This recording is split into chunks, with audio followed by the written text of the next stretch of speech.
Today, we are looking at a firearm that doesn't walk in a gun shop every day. This is one of the nicest specimens I have seen, and it is a Butte. We're looking at a 1951 Colt Woodsman match target. And when I say this thing is impeccable, it is impeccable. Absolutely beautiful.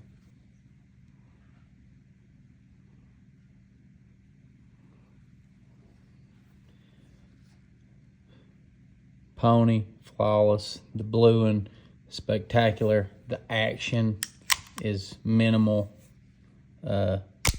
It's just beautiful. Rear adjustable sights, fixed front sight, the wood grain handles. Just